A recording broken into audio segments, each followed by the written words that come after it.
এটা breaking news. আৰক্ষীৰ নামত ধন লৈ চাপৰ আৰক্ষীৰ জালত পৰিল এটা দালাল। চাপৰত পুনৰ আটক এটা দালাল। চাপৰ আৰক্ষীৰ নামত ধন সংগ্ৰহ কৰি পৰিল আৰক্ষীৰ জালত। খেদি খেদি আৰক্ষীয়ে আটক কৰিলে ফলিমাৰীৰ মজিবুৰ ৰহমান নামৰ দালালটোক। অভিযোগ অনুসৰি গোচৰ ৰুজু কৰিবলৈ এজাহাৰকাৰীৰ পৰা চাপৰ আৰক্ষীৰ নামত প্ৰথমে ৫,০০০ পিছত আকৌ ২,০০০ টকা লয়।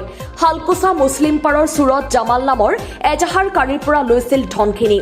ধন সংগ্ৰহ কৰাৰ উপৰিও এজাহাৰকাৰীক বিপথে পৰিচালিত কৰি আহি আছিল দালাল মজিবুৰ ৰহমানে। অৱশেষত বিষয়টো চাপৰ আৰক্ষীৰ ভাৰপ্ৰাপ্ত বিষয়া দীপজ্যোতি ইংটিক অৱগত কৰা তাৎক্ষণিকভাৱে দালালটোক গ্ৰেপ্তাৰ কৰে। সম্প্ৰতি দালালটো ৰঙাঘৰৰ আলহী। চাপৰৰ পৰা আলী আকবৰৰ ৰিপৰ্ট, অৰুণোদয় অসম।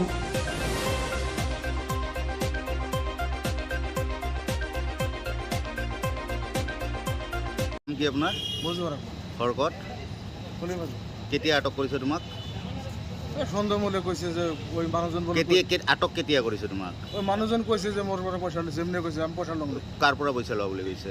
ওই শালকোচার একজন মানুষ। কিহৰ নামত পইচা লোৱা বুলি কৈছিল? একটা কেসের নামত কৈছিল আমি পয়সাটা লম বুলি কৈছিল। পইচাটো ২,০০০ টকা কেছৰ বাবদ লৈছিল। না পয়সা লম নাই আমি। কি কেছৰ বাবদ লোৱা বুলি কৈছিল? কিবা কেস আছিল আমি মনত নাই। শরীফ জামাল, ওর ঘর হারকাটা মুসলিম পাড়া। কি হয়েছে?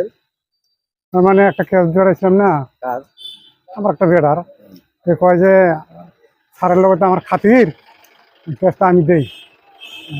আমি তো জানি না কিছুই, পরে দিলাম।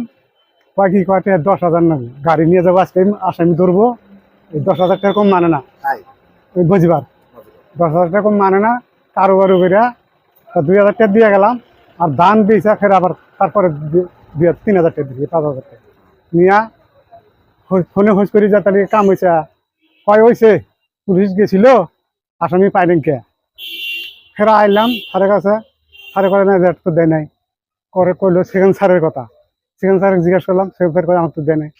পরে এই যে বাইদের কথা কইলো, বাইদের খোঁজ করলাম, বাইদের কয়ে আমার কাছে দেয় নাই। হ্যাঁ আমি অভিযোগ দিই। অভিযোগ দেওয়ার এলাকা হয়েছে মানে ফোন করে, ফোন তোলে না। 2 দিন গেল ধরবার নিগা পলায়। আজকে যাই জানিয়েছে পুলিশে ধরে নিচ্ছে। হ্যাঁ মজিবুর বুঝলেন, প্রতি ঘর এই বাঙ্গাল ধোয়া।